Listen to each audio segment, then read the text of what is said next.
Hello and welcome to Christian Weather Broadcasting. Repent and put your faith in Jesus, because all of us deserve hell for our sin, and we also deserve death, but Jesus can save you from hell.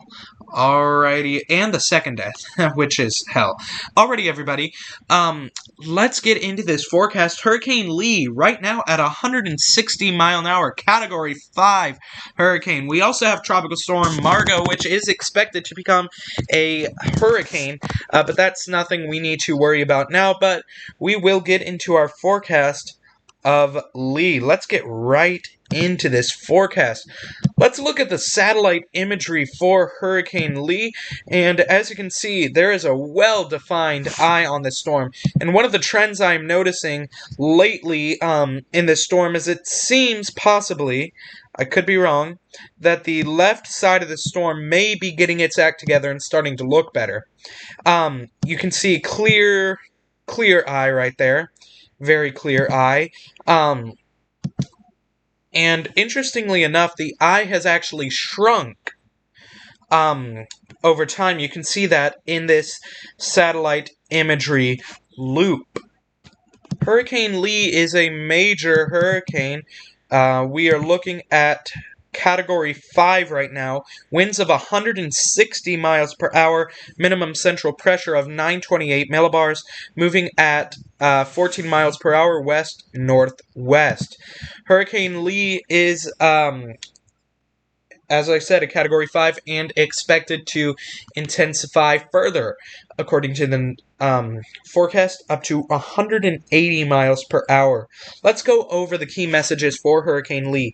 Lee has become a dangerous Category 5 hurricane, and further strengthening is forecast overnight. Lee's core is expected to move well north of the northern Leeward Islands, the Virgin Islands, and Puerto Rico this weekend and early next week.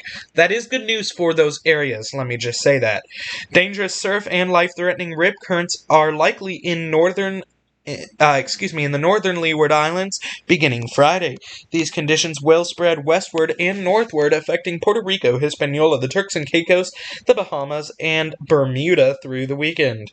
It is way too soon to know what level of impacts, if any, Lee might have along the U.S.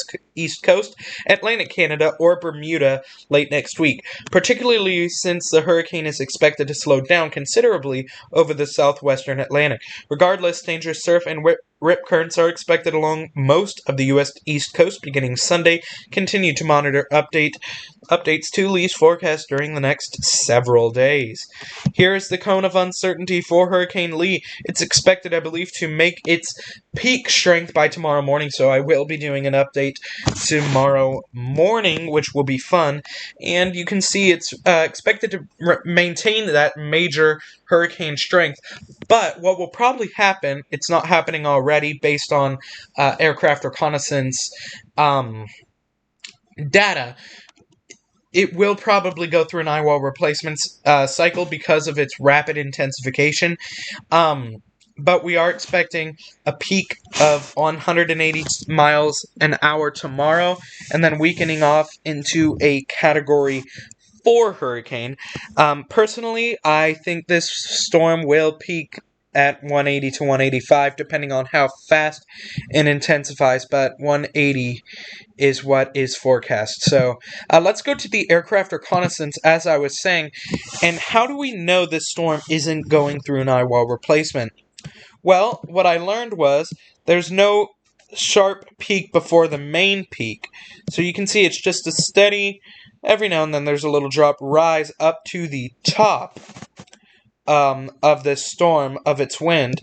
And you can also see that, so based on that, we're not going through an eyewall replacement at all. Something else to note is the sharp rise in temperature when the aircraft reconnaissance went over the eye.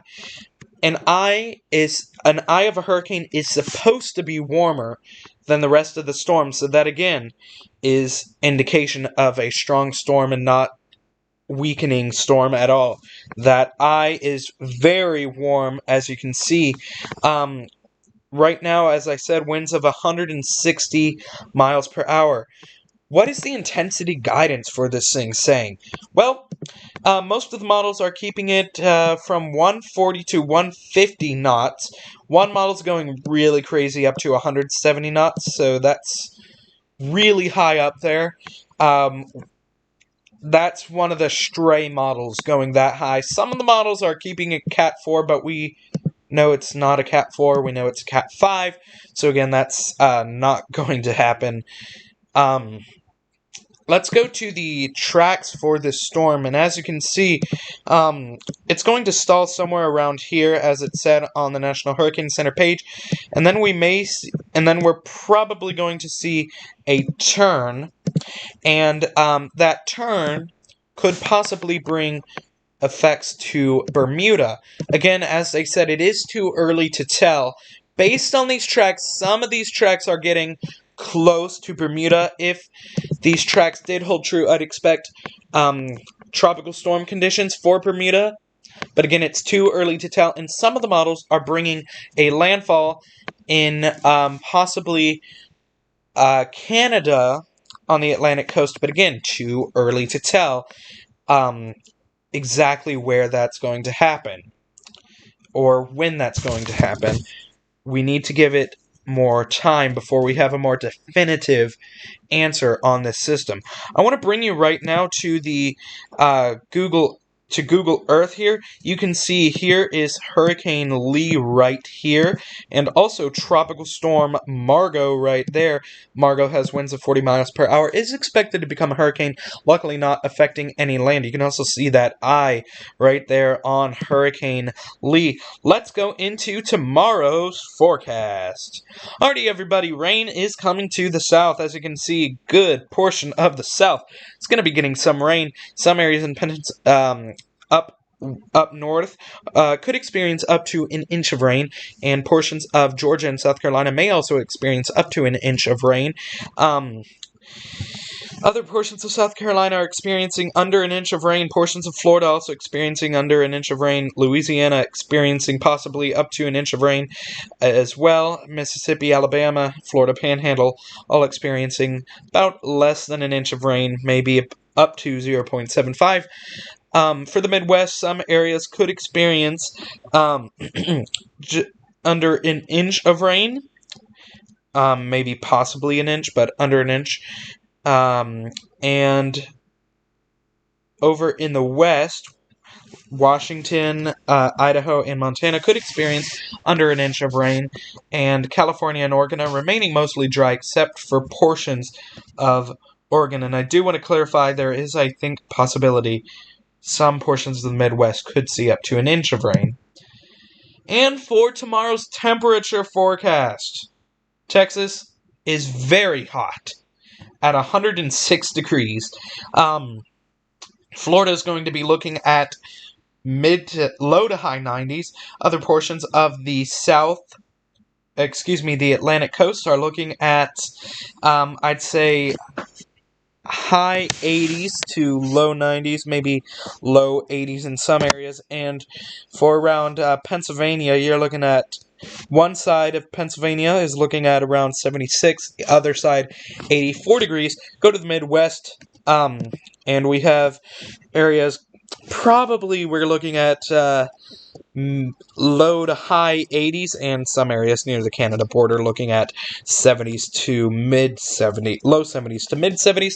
On the west coast here, we have Washington, 65 degrees. On the eastern side of Washington, it's 72.